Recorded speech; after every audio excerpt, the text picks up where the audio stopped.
Existe um momento na vida espiritual em que tudo parece ter perdido o brilho, e isso não acontece de forma repentina, mas silenciosa, quase imperceptível.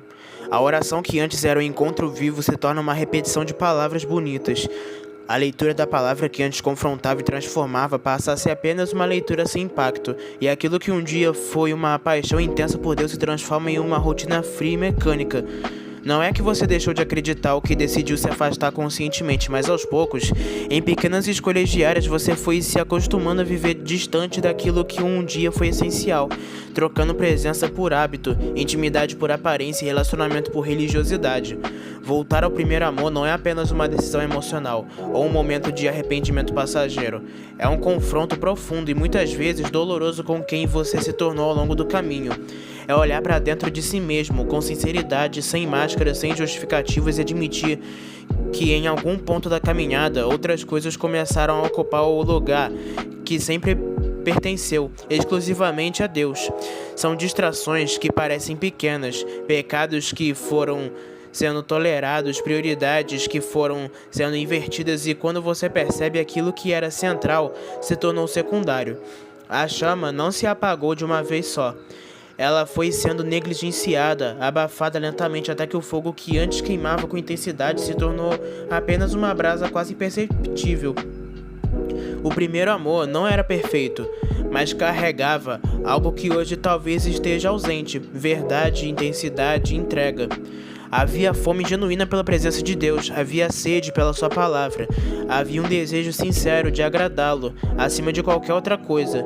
Você não precisava de ambientes ideais, músicas específicas ou circunstâncias perfeitas para sentir Deus.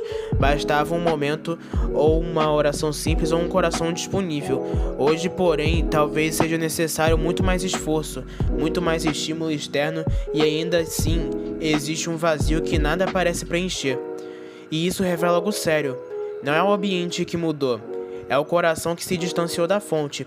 Mesmo assim, em meio a essa realidade, existe um chamado que não se cala. Ele não grita, mas também não desaparece. É uma voz constante, firme e cheia de graça, chamando você de volta. Não para um lugar físico, não para práticas vazias ou para uma religiosidade externa, mas para um relacionamento vivo, íntimo e verdadeiro. Voltar ao primeiro amor exige rendição. Exige permitir que Deus toque em áreas que você tentou esconder, que Ele remova aquilo que você insistiu em manter, que Ele confronte aquilo que você tentou justificar. E isso dói muito, porque significa abrir mão do orgulho, da autossuficiência e das desculpas que foram construídas ao longo do tempo. Mas também é nesse processo que algo poderoso acontece. O coração começa a ser restaurado, a sensibilidade volta, a presença volta a ser percebida, a palavra volta a confrontar e a vida espiritual deixa de ser peso para se tornar novamente fonte de vida. Voltar ao primeiro amor não é sobre reviver um sentimento antigo, não sobre permitir que Deus reacenda em você algo mais profundo, mais maduro e mais verdadeiro do que antes. Porque no fim de tudo, não se trata do quanto você conhece sobre Deus, das experiências que você já teve ou das coisas que você já fez, mas do quanto o seu coração ainda pertence a Ele e do quanto você está disposto a queimar novamente, sem reservas, sem distrações e sem dividir aquilo que sempre foi dele por direito. E antes de qualquer mudança, você precisa ser bem honesto consigo mesmo. Onde foi que você começou a se afastar? Qual foi o momento em que Deus deixou de ser prioridade? O problema não começou hoje, ele começou lá atrás em pequenas concessões. Por isso, eu quero listar nesse vídeo 5 dicas do que você pode fazer para reacender aquela chama que você tinha antes. A primeira coisa é relembrar onde você caiu. Relembrar onde você caiu não é só olhar para trás de forma superficial, é fazer uma análise honesta, profunda e até desconfortável da sua caminhada com Deus até aqui. É parar de fugir da verdade e encarar aquilo que você talvez esteja tentando ignorar há muito tempo. Porque na maioria das vezes o problema não foi um erro grande e visível, mas pequenas decisões repetidas que foram enfraquecendo sua fé aos poucos. Foi aquele dia que você decidiu não orar, aquela vez que você deixou de ler a palavra e aquela escolha de alimentar a carne ao invés do espírito. E isso foi tornando frequente até virar normal. Em Apocalipse capítulo 2 versículo 5 está escrito: Lembre-se de onde você caiu, arrependa-se e pratique as obras que praticava no princípio. Se não se arrepender, virei a você e tirarei o seu candelabro do seu lugar. Ou seja, Deus não está pedindo apenas uma lembrança vaga, mas uma consciência detalhada. Ele quer que você identifique padrões. O que mudou na sua rotina? O que começou a permitir que antes você rejeitava? Quais foram os hábitos que você abandonou? Porque o afastamento sempre deixa restos, e esses rastros revelam exatamente por onde você precisa começar a voltar. Talvez, se você for sincero, vai perceber que não foi falta de tempo, foi falta de prioridade. Você teve tempo para redes sociais, para entretenimento, para conversas, mas não teve tempo para Deus. Talvez você percebeu que começou a relativizar coisas que antes você levava a sério, começou a negociar princípios, começou a se adaptar ao ambiente, ao invés de permanecer firme. E isso não aconteceu do nada, foi uma sequência de pequenas concessões. Outro ponto importante é identificar não só o que te afastou, mas também quem ou o que influenciou esse processo. Houve ambientes que esfriaram sua fé? Pessoas que te afastaram dos seus valores? Conteúdos que foram moldando sua mente sem você perceber? Em Provérbios tem um versículo que diz: sobre tudo o que se deve guardar, guarda o teu coração, porque dele procedem as fontes da vida. Provérbios capítulo 4, versículo 23. Isso mostra que o que você permite entrar no seu coração influencia diretamente sua vida espiritual. Relembrar onde você caiu também envolve reconhecer o momento em que você começou a perder a sensibilidade espiritual, porque chega um ponto em que você ainda está errando, mas já não sente mais tanto peso quanto antes. Já não se incomoda como antes, e isso é perigoso. Em Efésios capítulo 4, versículo 19, fala sobre as pessoas que se tornaram mais insensíveis, ou seja, perderam a percepção do que é certo e errado. Esse é um sinal claro de que algo já está fora do lugar há tempo. Mas aqui vai algo essencial. Esse processo não é para te prender na culpa, é para te levar à transformação. Deus não te faz lembrar para te condenar, mas para te restaurar. Quando você identifica exatamente onde você caiu, não fica mais perdido tentando voltar de qualquer jeito. Você começa a agir com direção. Você sabe o que precisa ser restaurado, o que precisa ser cortado e o que precisa ser reconstruído. E talvez a parte mais difícil seja admitir que em algum momento você escolheu se afastar. Não foi por falta de Deus, foi por decisões suas. E isso dói porque tira a desculpa, mas ao mesmo tempo traz esperança, porque se foi uma decisão que te afastou, também pode ser uma decisão que te fez voltar. Por isso, não fuja desse processo. Sente, reflita, ore e peça para Deus te mostrar claramente onde tudo começou a mudar. Peça discernimento para enxergar aquilo que você não está vendo, porque só quem tem coragem de encarar onde você caiu tem força para se levantar de verdade. O segundo ponto que eu quero entrar é sobre reconstruir a rotina de devoção. E isso não é sobre voltar a fazer tudo perfeito de uma vez, mas sobre decidir com firmeza que Deus vai voltar a ser prioridade na sua vida, mesmo quando você não vai sentir vontade nenhuma. Porque aqui tá uma verdade que muita gente evita. Você não perdeu o primeiro amor porque parou de sentir. Você perdeu porque parou de cultivar. Relacionamento sem constância morre, e com Deus não é diferente. Não porque ele se afasta, mas porque você deixou de se aproximar. Jesus deixa isso muito em claro no Evangelho de Mateus, onde ele diz: mas tu, quando orares, entra no teu quarto e, fechando a porta, ora ao teu Pai que está em secreto. Mateus capítulo 6, versículo 6. Esse quarto não é só um lugar físico, é um lugar de prioridade, de separação e de atenção. É o momento em que você decide desligar o mundo para se conectar com Deus. E reconstruir isso exige disciplina, porque no começo você não vai sentir nada especial. Talvez até pareça vazio, mas é exatamente aí que muitos desistem, sem entender que profundidade espiritual não nasce de emoção, nasce de constância. Você precisa estabelecer um tempo real com Deus, não um tempo improvisando quando sobra um minuto. Se você só busca a Deus quando dá, isso revela o lugar que Ele ocupa na sua vida. Salmos capítulo 5, versículo 3 diz: de manhã ouvirás a minha voz, ó Senhor. De manhã me apresentarei a Ti e vigiarei. Isso mostra a intencionalidade. Não era algo aleatório, era um compromisso. E talvez o que está faltando para você Não é mais vontade, é mais decisão. Comece simples, mas comece firme. Separe um tempo diário, mesmo que seja curto no início, mesmo que seja verdadeiro. Leia a palavra com atenção, não como obrigação, mas como alimento. Na oração não tente ser espiritual, seja sincero. Fale com Deus de verdade, exponha suas dificuldades, sua frieza, sua falta de vontade, suas lutas. Deus não espera apenas palavras bonitas, Ele espera um coração aberto. Outro ponto essencial é entender que a devoção não é só quantidade, mas qualidade. Não adianta passar muito tempo de forma distraída sem entrega real. É melhor poucos minutos com foco, sinceridade e entrega do que muito tempo vazio.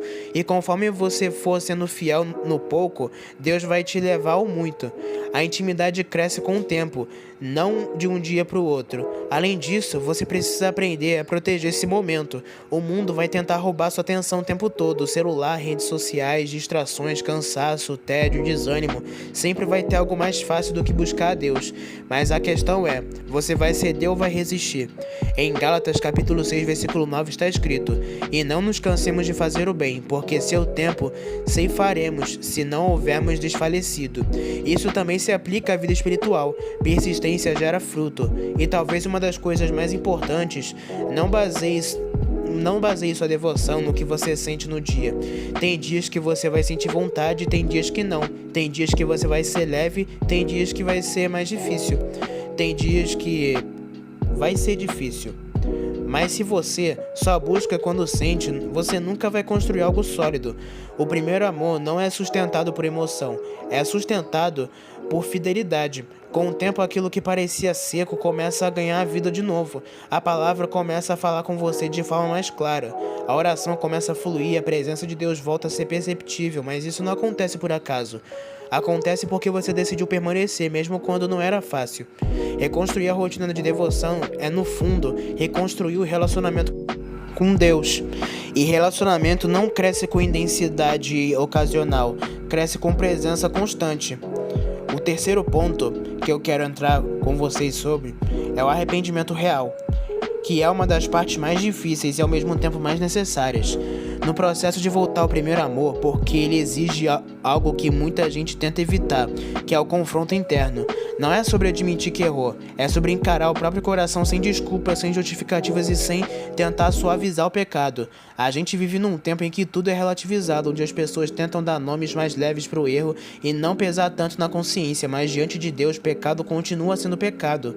E só existe transformação real quando existe verdade. A Bíblia já nos alerta sobre isso. Não é só sentir, é mudar. O problema é que muitos confundem emoção com arrependimento. Choram e se sentem mal, prometem que vão mudar, mas no fundo continuam alimentando os mesmos hábitos, frequentando os mesmos ambientes e mantendo as mesmas práticas. Isso não é arrependimento, é apenas um alívio momentâneo da culpa. O verdadeiro arrependimento mexe com suas decisões, muda suas atitudes e te leva a cortar aquilo que te afasta de Deus, mesmo que isso custe algo. Arrepender-se de verdade é parar de defender o erro, é parar de dizer que todo mundo faz, não é tão grave assim, Deus entende, como forma de continuar no mesmo lugar. Em Provérbios capítulo 28, versículo 13 diz: "O que encobre suas transgressões nunca prosperará, mas o que as confessa e deixa alcançará misericórdia." Repara nisso, não é só confessar, é confessar e deixar. Existe uma renúncia envolvida, uma decisão prática de abandonar aquilo que te prende. E aqui entra um ponto profundo. Arrependimento não é sobre o que você faz, mas sobre o que você se tornou enquanto fazia, porque o pecado não afeta só suas ações. Ele afeta sua sensibilidade, sua mente e seus desejos. Chega um momento em que você já não vê problema como antes, já não sente o peso como antes, já não discerne como antes. E esse é um dos maiores sinais de que arrependimento ainda não foi completo. O arrependimento verdadeiro quebra o orgulho. Ele te coloca em um lugar de humildade diante de Deus, onde você reconhece que precisa de mudança, que não dá mais para continuar da mesma forma.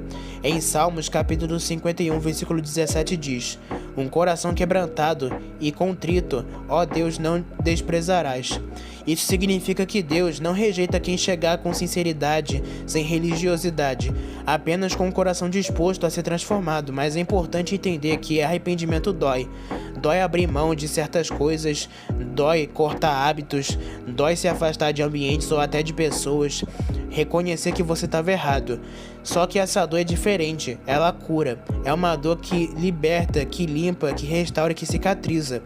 Muito pior é a falsa paz de continuar no erro que parece confortável no início, mas destrói aos poucos. Outro ponto essencial é o arrependimento não é um evento único, é uma postura contínua. Não é algo que você faz uma vez e pronto, acabou. É um estilo de vida onde você constantemente se avalia, se corrige e se alinha com Deus. E talvez a parte mais profunda de tudo isso seja entender que arrependimento não é só sobre se afastar do pecado, mas se aproximar de Deus. Não é só parar de fazer errado, é começar a viver o certo. Porque se você apenas tenta abandonar o erro sem preencher sua vida com Deus, o vazio vai te puxar de volta. No final, o arrependimento real é um divisor de águas. Ele separa quem apenas sente culpa de quem realmente quer mudança. Ele define quem continua preso e quem decide ser livre. E se você quer voltar ao primeiro amor de verdade, não tem como pular essa etapa. Ou você confronta o pecado ou continua sendo dominado por ele. O penúltimo tópico que eu quero aprofundar é sobre a mudança de ambiente. Se tem algo que muita gente subestima no processo de voltar ao primeiro amor, é o impacto do ambiente. Não adianta querer viver uma vida espiritual forte continuando cercado por tudo aquilo que enfraquece sua fé. Isso não é sobre ser radical, sobre aparência, é sobre ser coerente com aquilo que você diz que quer viver. Porque o ambiente molda, influencia e direciona, muitas vezes de forma silenciosa, mas extremamente poderosa. A Bíblia diz em 1 Coríntios capítulo 15, versículo 33, as más companhias corrompem os bons costumes, e isso vai muito além de pessoas claramente erradas. Às vezes são amizades que parecem normais, mas que te afastam de Deus pouco a pouco, que te puxam para conversas vazias, atitudes erradas, pensamentos distantes daquilo que edifica. Não é sempre algo escancarado. Muitas vezes é sutil, e é justamente por isso que é perigoso. Mas ambiente não é só quem anda com você, é tudo que você consome, são as músicas que você escuta, os vídeos que você assiste, o tipo de conteúdo que ocupa sua mente diariamente, porque aquilo que você consome constantemente começa a moldar seus desejos, suas atitudes e também até a sua sensibilidade espiritual. Em Romanos capítulo 12, versículo 2 diz: e não vos conformeis com este mundo, mas transformai-vos pela renovação da vossa mente. Ou seja, se sua mente não está sendo renovada, ela está sendo moldada, e geralmente pelo mundo. Mudar de ambiente é ter coragem de reconhecer que está se afastando de Deus e tomar uma decisão prática sobre isso. E muitas vezes isso vai exigir renúncia, vai exigir abrir mão de coisas que você gosta, mas que não te fazem bem espiritualmente. Vai exigir se afastar de lugares onde você sabe que sua fé enfraquece. Vai exigir dizer não para situações que antes você aceitava com facilidade. E aqui entra o ponto importante: você não precisa testar sua força o tempo todo. Tem gente que acha que é forte o suficiente para ficar no meio do erro sem ser influenciado, mas isso não é força, é exposição desnecessária. Em 2 Timóteo capítulo 2, versículo 22 diz: foge também das paixões da mocidade. Não é resista ficando perto, é fuja. Tem batalhas que você não vence lutando, mas se afastando antes mesmo que elas comecem. Além disso, mudança de ambiente também envolve se aproximar de lugares e pessoas que te aproximam de Deus. Não é só tirar o que faz mal, é substituir por aquilo que edifica. E talvez uma das partes mais difíceis seja quando essa mudança envolve pessoas que você gosta, porque nem sempre quem te afasta de Deus são inimigos, muitas vezes são pessoas próximas. E aí entra a maturidade espiritual, entender que nem todo vínculo pode continuar do mesmo jeito. Isso significa tratar mal, desprezar ou se achar melhor. Significa reconhecer limites e proteger sua fé. Gálatas capítulo 5, versículo 16 diz: andai em espírito, e não cumprireis a concupiscência da carne. Isso mostra que o ambiente em que você anda influencia diretamente o que você vive. Se você anda no espírito, você fortalece o espírito. Se você anda na carne, você fortalece a carne. meio termo. Mudar ambiente é, no fundo, uma decisão de proteção. É você entendendo que sua vida espiritual é valiosa demais para ser negligenciada. É parar de brincar com aquilo que te afasta de Deus e começar a construir um ambiente que favoreça sua intimidade com Ele. Porque a verdade é simples, mas direta. Você dificilmente vai viver algo novo com Deus permanecendo nos mesmos lugares que te fizerem se afastar dele. E o quinto e última dica que eu quero falar com vocês é sobre pedir perdão a Deus. Existe um ponto no processo de voltar ao primeiro amor que você precisa reconhecer algo essencial. Por mais que você se esforce, por mais que você decida mudar, por mais que você tente reconstruir sua vida espiritual, você não consegue fazer isso sozinho, porque o que você perdeu não foi só disciplina, foi sensibilidade espiritual, foi fome por Deus e foi prazer na presença dele, e isso só ele pode restaurar. É aqui que entra algo que muitos negligenciam: aprender a pedir de verdade. Jeremias capítulo 29 versículo 13 diz: "E buscar-me-eis e me achareis quando me buscardes de todo o vosso coração." Isso deixa claro que Deus não está distante de quem quer encontrá-lo, mas existe uma condição: inteireza. Não é buscar de qualquer jeito, não é uma oração automática, não é algo superficial. É um clamor sincero, profundo e onde você reconhece que precisa dele, mais do que qualquer outra coisa no mundo. Muitas vezes o problema é que as pessoas ainda tentam resolver tudo na força própria, tentam voltar a sentir, tentar se disciplinar e tentam se ajustar, mas não colocam verdadeiramente dependentes de Deus. E voltar ao primeiro amor existe dependência total. Pedir a Deus não é repetir palavras bonitas, é abrir o coração com verdade. É chegar diante dele e dizer: Deus, eu não estou bem, eu esfriei, eu me afastei, eu não tenho mais a mesma fome, a mesma vontade, mas eu quero voltar. Esse tipo de oração sincera, sem máscaras, envolve o coração de Deus, porque ele não responde aparência, ele responde verdade. Outro ponto importante é a persistência. Às vezes você vai orar hoje e não vai sentir nada, vai orar amanhã e ainda vai parecer seco, e é exatamente aí que muitos param. Mas Jesus ensina pra gente no Evangelho de Lucas: pedi e dar-se-vos-á, buscai e encontrareis, batei e abrir-se-vos-á. Lucas capítulo 11, versículo 9.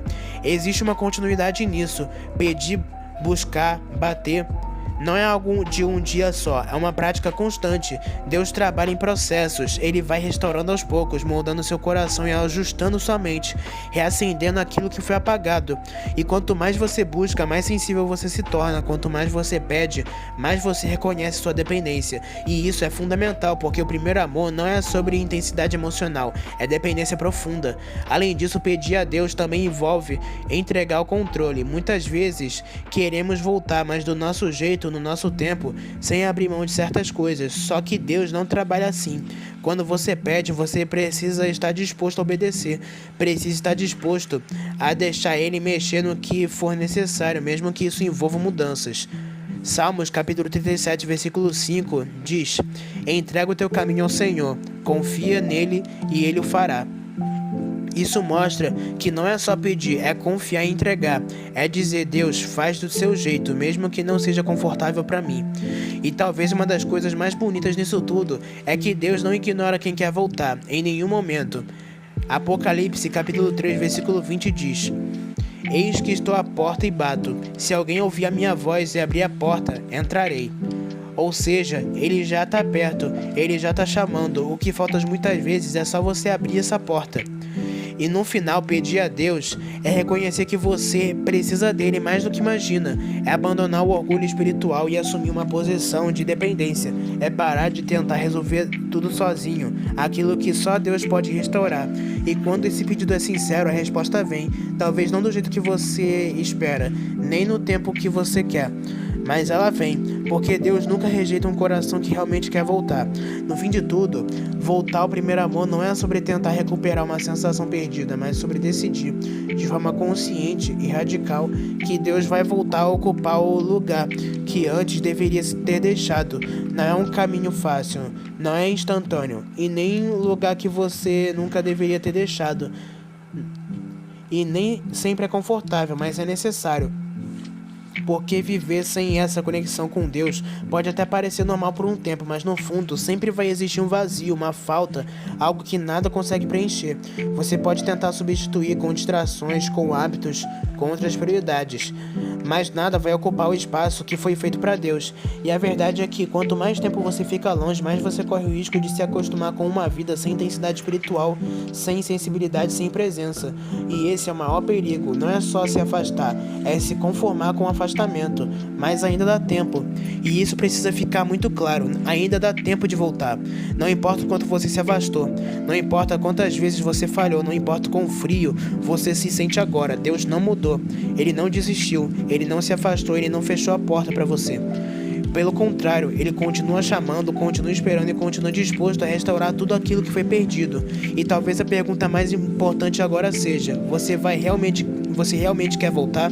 Porque querer de verdade vai exigir ação, vai exigir renúncia, constância, escolha diária, mesmo quando for difícil, mesmo quando não houver emoção, mesmo quando ninguém estiver vendo. Mas aqui está a promessa implícita em tudo isso. Vale a pena. Vale a pena voltar para a presença, vale a pena recuperar a intimidade, vale a pena viver de novo aquilo que um dia foi real, porque não existe nada nesse mundo que se compare a um coração alinhado com Deus. Então não adia mais, não espera sentir para começar, não deixa para depois, começa agora, do jeito que você tá, com o que você tem. Dá o primeiro passo e Deus cuida do resto. E só volta, antes que você se acostume com uma vida onde Deus é só lembrança, quando Ele ainda quer ser o centro de tudo na sua vida. Então é isso, meus irmãos. Esta é a palavra que eu quis trazer para vocês hoje. Se você gostou dessa pregação e sente que você precisa disso, deixa seu like, se inscreva no canal e compartilhe com seus amigos, porque isso me ajuda muito e com certeza vai ajudar quem está precisando ouvir essa palavra. Então é isso. Um abraço para todos, fiquem todos com Deus e até a próxima.